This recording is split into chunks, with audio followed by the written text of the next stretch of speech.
Hello and welcome to Counterculture. I'm Peter Whittle. Now, a few weeks ago there was an announcement which seemed to be full of promise. It's from Robert Jenrick, which was about how statues from now on were going to have some form of legal protection and indeed wouldn't just be at the mercy, as he put it, the baying mob. So that seems like a very, very good thing, although at the same time certain statues do still seem to be coming down or indeed at threat. Then there is the whole question also of our street names.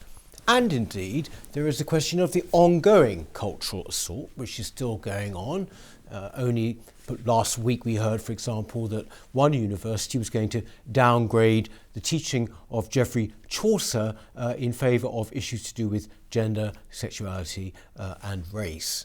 So in other words, it is far from over. Indeed, that might just be one battle that we're talking about. So joining me to discuss these things today, we have Richard Bingley, who is the General Secretary of Save Our Statues, Robert Poll, who runs the Save Our Statues Twitter campaign, and Emma Webb, co-founder of Save Our Statues. I want to start, if I can, with you, Robert. This announcement that was made by the Minister for Housing and Communities, Robert Jenrick, was a lot of, it was very, very well received. It was very welcomed. But can you just explain to us what exactly it actually means in practice? How will it actually be working? Yeah, the new rules basically extend protection to all statues in England, of which there are about 12,000. So not just those that are currently listed, which is about 3,500 of them. It will mean that any proposals affecting these statues, including plaques and memorials, will require some kind of planning permission, right? Which also will then have to go through due process, including some kind of public consultation. So this is definitely a welcome protection, if not a final answer that solves all our problems necessarily, but it does certainly seem like a step in the right direction. Is it actually in law already? How will it work? It's not just a proposal, is it? It's just something that's going to be initiated when? They are saying it will be introduced in the spring, or March, I think, more specifically, was reported in one place, by amending a few pieces of current legislation around the planning process. So yeah, it's not in quite yet, but should hopefully be coming in time for some of the statues that are currently being looked at by councils, because their processes normally take a number of months anyway, including consultations. So yeah, the timing wise, we are expecting this to come in the next month or two. Richard Bingley there, does this mean job done? Not really, but although I would say it's ironic, isn't it? You try and get a green wheelie bin and it takes you months out of the council. You try and save a statue from the government legislation sort of telling us that we can't remove them, and the local councils move within days. And I'm just giving you an example of Exeter, where they passed a council motion at the front end of last week, at the same time as the Secretary of State announces that statues are to remain. And before we know it, I'm picking up local information from Exeter that statue removal could be very, very soon. So I think it's really great news, isn't it, that we're hearing from the national government, but actually the reality on the ground for the next few weeks are that left-wing councils that were planning to remove this stuff are actually accelerating their plans. So they is that right? They're sort of getting in before, as it were, this spring. Is that really what it seems like? Yeah, I think as well what we saw around the City of London as well, their attempt to try to remove the statues as quickly as possible. Despite the fact that Historic England had actually contacted them about these two statues. I think Rob, correct me if I'm wrong, that they're in Guildhall. Yeah. And they were contacted by Historic England. They didn't give a response. Mm-hmm. And they were basically told that presumably, although this isn't currently in legislation, that this is the government's position and that they shouldn't be removing them because they're in a Grade 1 listed building. They have to apply for planning permission and go through the whole process, and that was the idea that Robert Jenrick had behind this, is that there should be due process.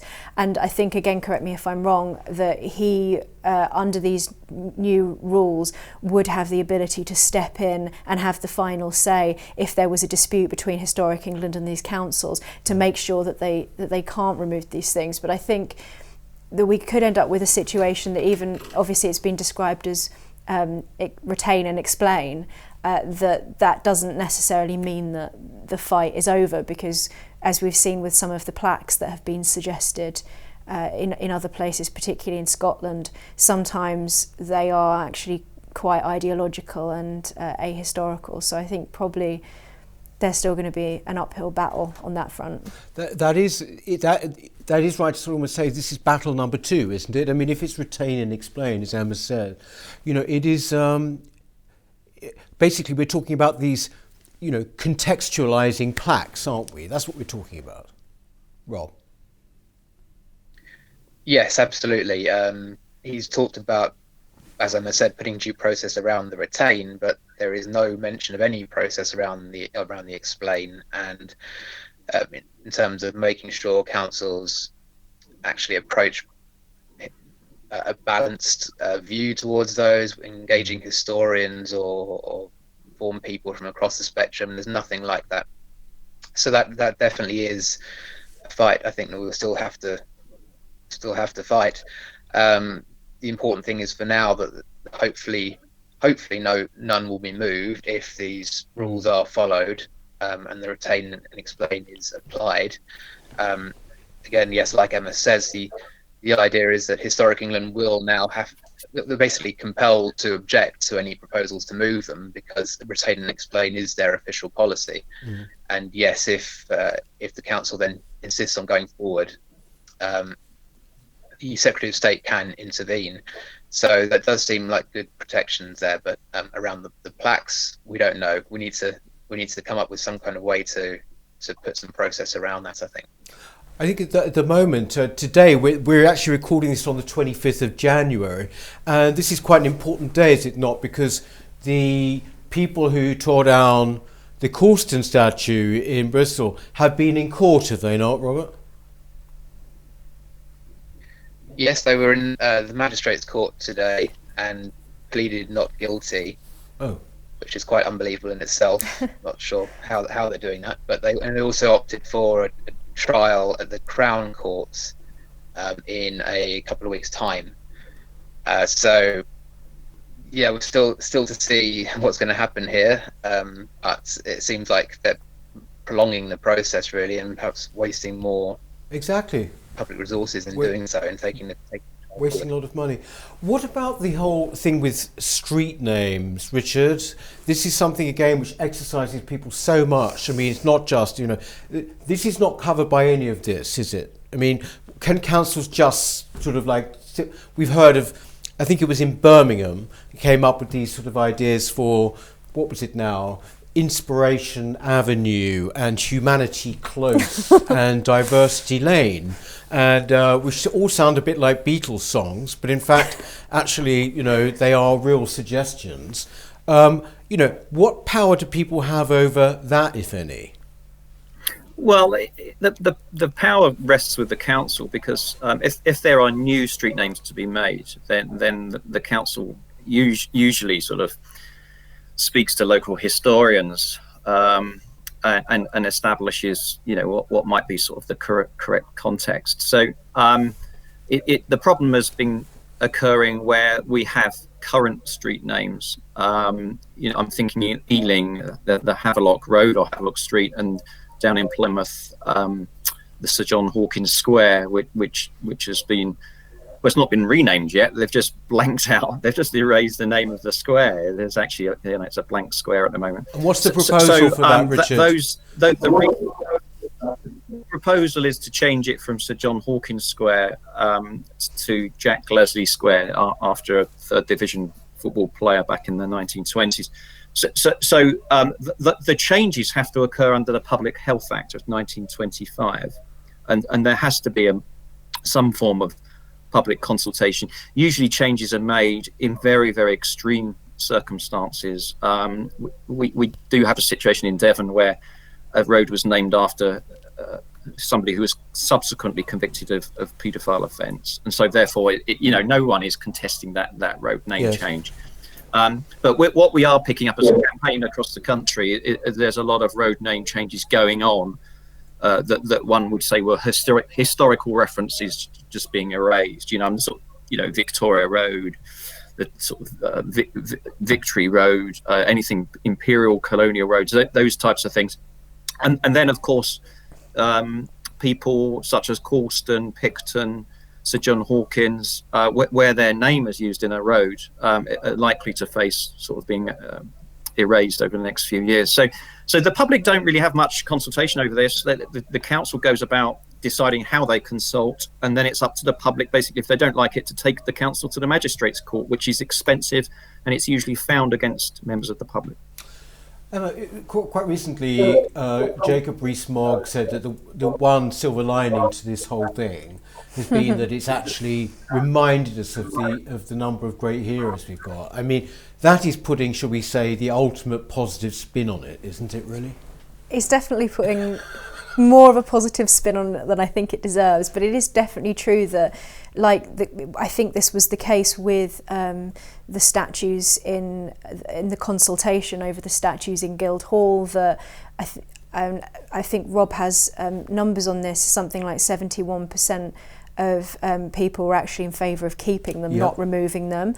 And the statue that Richard mentioned in Devon, that had, was it more than 7,500 signatures to try and keep that statue? So what we know is that these statues are being removed and the street names are being renamed against the public's wishes. And it is Jacob Rees-Mogg is right. It is true that I think this has become a rallying point for people, because they feel very strongly about this, and obviously they want to protect their heritage, but I think it would be going too far to say that it's exactly a silver lining, because people shouldn't have to defend these things. They shouldn't be under threat in the first place, and the council should never have been in a position where they could just bypass due process and do things, even when there is due process in place, just ignore it, which is why the stuff that Rob has been doing is so good with the petitions to give people that platform and that voice. And I think what has been suggested by Robert Jenrick and also Oliver Dowd and the Culture Secretaries on side,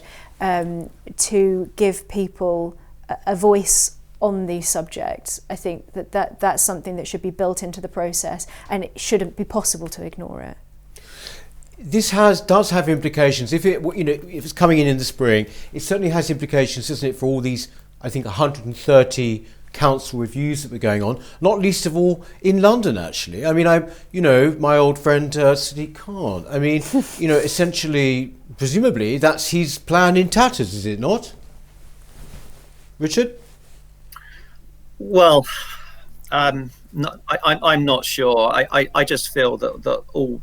I'm really supportive of what Robert Jenrick's trying to do. The problem is now that this is now internecine cultural warfare. So it seems to me that when we have the political tide of maybe a Conservative government at the centre and Labour councils running the cities, that the Labour councils spend their time in the cities trying to remove all this stuff and then going to the courts of appeal because they disagree with the Secretary of State. And then you're going to see the flip side. If Labour win and Sadiq Khan is re-elected as mayor, the Conservative councils sort of come back into power, and they try and build more statues, or they try and retain what they've got, and the Labour Secretary of State is deciding on the call-in, and they're the ones that are deciding ultimately what statues remain, what statues go. I think we've got to get beyond this. It comes back to the education system, teaching our history confidently. It comes back to knowing our human rights and civil rights better. It comes back to adults speaking more confidently to their children about Britain's history, most of it good, but warts and all. And it comes back to, the public sector doing things like having a British flag and pictures of prominent British personalities throughout history. in town halls, in schools. At the moment, we are completely agnostic as a country around our values and history. And that is why we're in the mess we're in today. I would agree with that. I think that the problem is that, for example, if you say we should have flags and pictures of people in school, I couldn't agree more with you on that. I couldn't agree more. But you've got the teaching people, haven't you? They're not going to just sort of like say, yeah, sure, we'll put up a picture of the Queen. I mean, the idea is just almost inconceivable now, isn't it? Really? Yeah, I think part of the problem, and Richard has alluded to this, is that because the Conservative government has had no option but to step in on this, because it's such an outrageous situation, the left, who created the problem in the first place, have seen this as an opportunity to politicise our heritage. So in the politicisation of our heritage, they've actually won the biggest victory, because this is going to continue to be a politicised issue around things that really should be outside of that sphere and untouchable in that respect. And I think that's why we've ended up with situations like the suggestion from the head of the Runnymede Trust that the culture wars is just some made up thing, that it's the Tory party that are trying to stir up their base in this culture war and with all of these culture warriors, and that somehow it's in their benefit, as if it was them that would have originally been toppling the statues and graffitiing things and wanting to remove street names, even though it's completely absurd and basically a conspiracy theory. And it's becoming something that is almost accepted in the left. We saw David Olusoga, he wrote an article for The Guardian suggesting the same thing. They're flipping it to suggest that actually it's the defenders of our heritage that are the ones with the reductive, the ahistorical approach to our history. And so in that sense, I think that that's a much more profound battle that is going to go on for decades and is much more difficult to win than simply saving a couple of statues here and there, because, as Richard says, when with the changes in the political environment and a new government coming in, they've already laid the groundwork for this to become a sort of flashpoint issue. Yes. I think as well, that I think that the time is coming where, Save Our Statues will have to be slightly wider in its remit. I mean, there is no getting away from it. It's been absolutely, vital to concentrate on statues, but I think that it's an across the board thing. Rob, did you see our friend Chaucer was about to be cancelled in the University of Leicester, for example? I mean, we're going back to education here, but apparently, to be replaced or to be downgraded and replaced by more issues along the lines of gender, sexuality, race, etc. This is pretty much par for the course now, isn't it? It is, yeah. It was very sad to see, but not perhaps surprising, I think, from Leicester as well, which is becoming a notoriously woke university. It's the same English department that has the professor who wrote about the green unpleasant land, suggesting that gardening is racist, yes, and who was responsible for the National Trust reports and into the stately homes and slurring people like Churchill. So it's coming down to the same people there who are becoming ever more prominent and having more influence. But yes, I think for Chaucer in particular, it's very sad. I have an English degree as well, and when I studied it at Oxford, doing Old and Middle English was actually compulsory.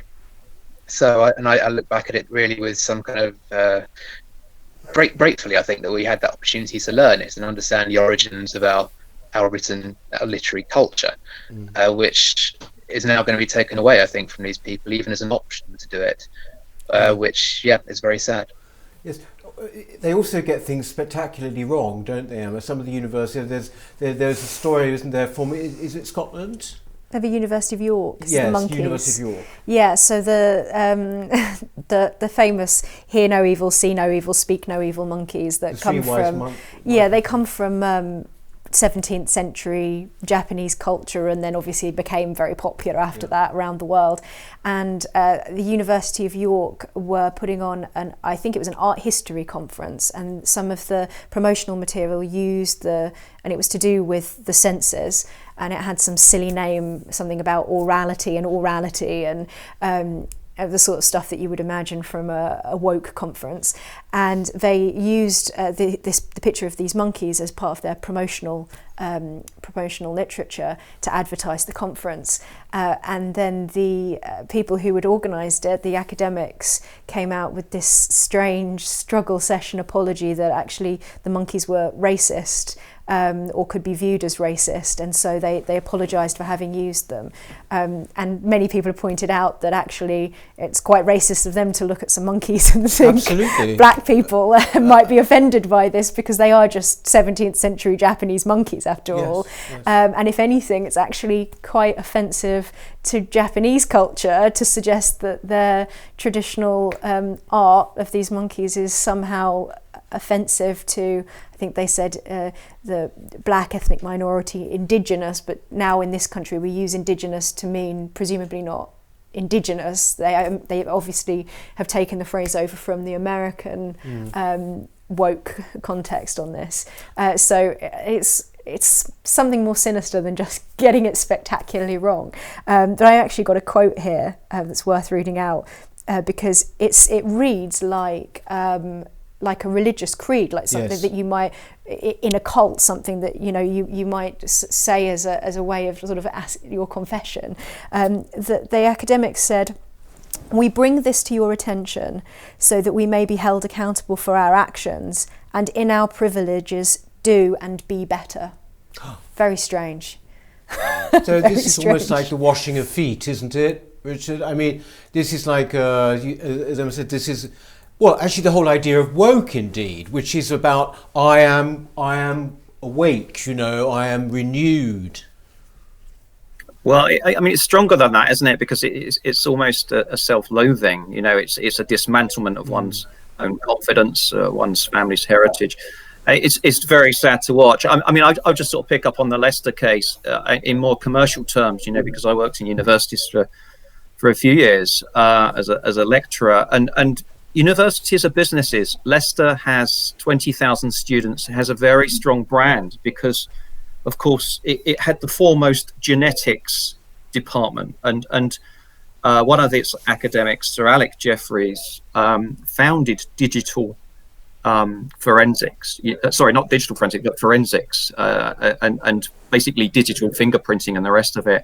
Is a massive expert on chromosomes and sort of tracing people's genetics back. And then, for 30 years, the police have been able to get evidence on the back of that. So Leicester, in terms of law enforcement and the security world, has a terrific reputation.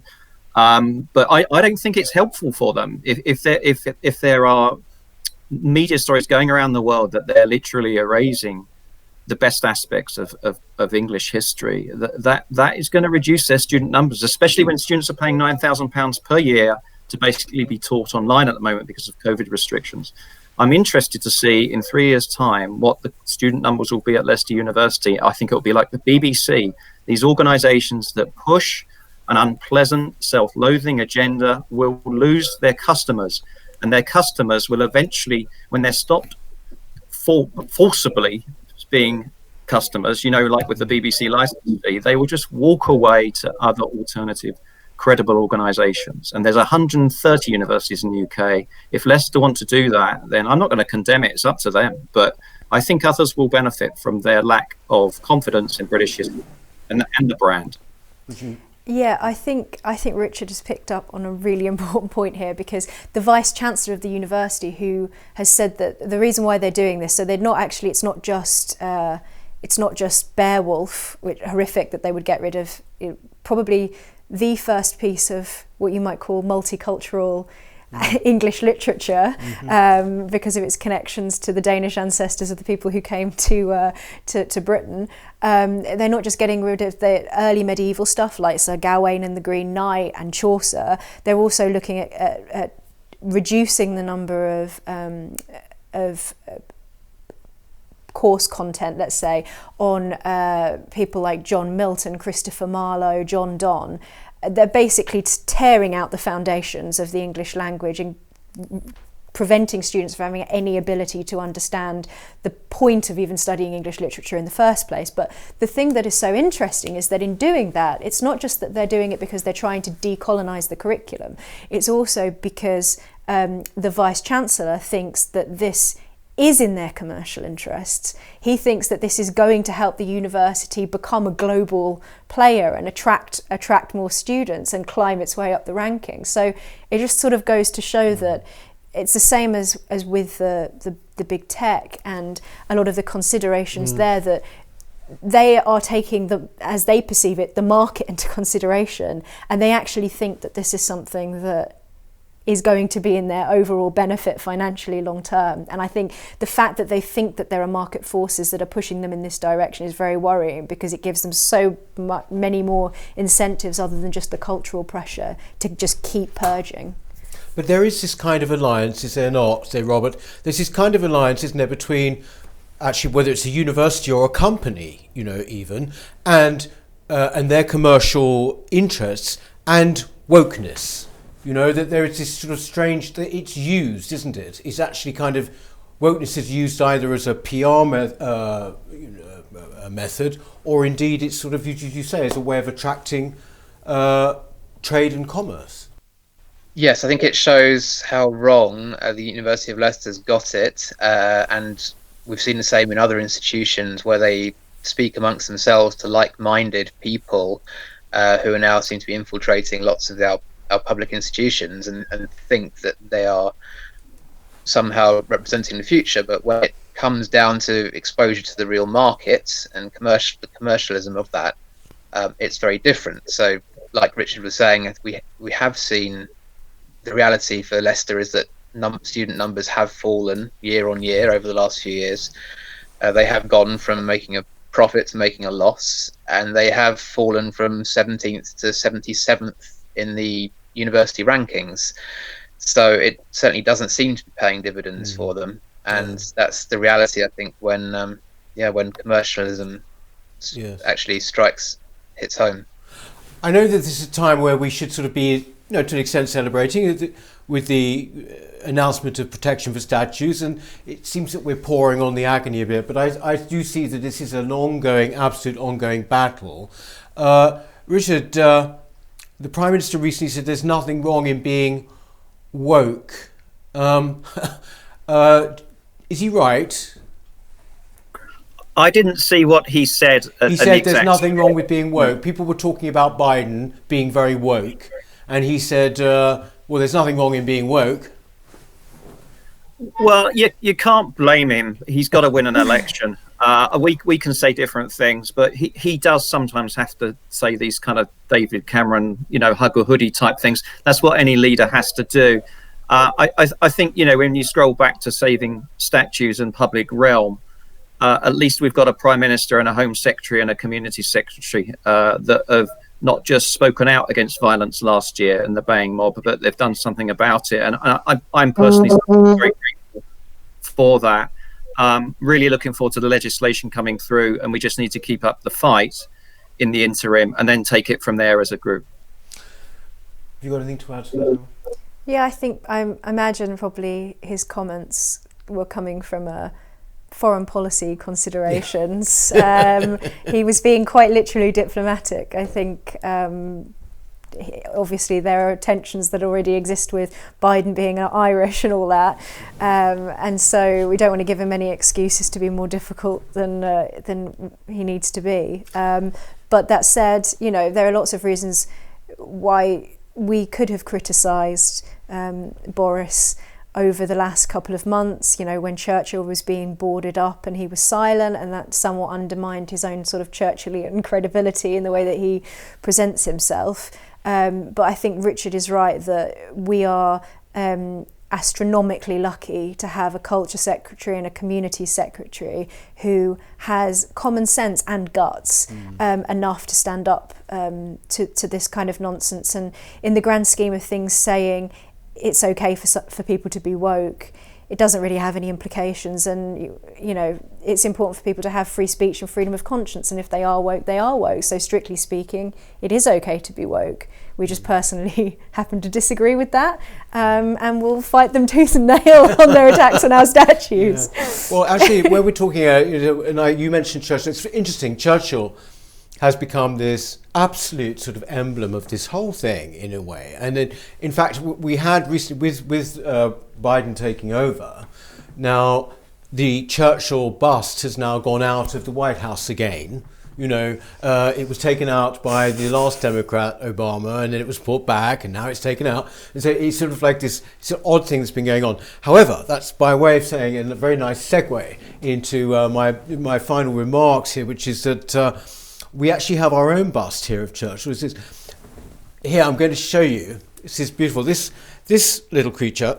This is in fact a copy of the bust of Churchill by Oscar Niemann, which is down at Chartwell, one of the most fascinating houses in Britain, Churchill's home, and it's a beauty. It's a lovely copy, given to me actually recently for my 60th birthday by Rafe Hadel-Mancou. Now, you know, Rafe is always usually on this sofa here, and I know a lot of people have been saying, well, where's Rafe these days? And that's because unfortunately Rafe is having to deal with a family illness at the moment. He will be back. He's not here in person, but he's here in spirit in this photo. So I hope everything goes well soon, Rafe. Thank you very much, Emma. Thank you, Richard. Thank you, Robert, for that. And we shall see you next time. And please don't forget to subscribe, will you? Thank you. Bye-bye.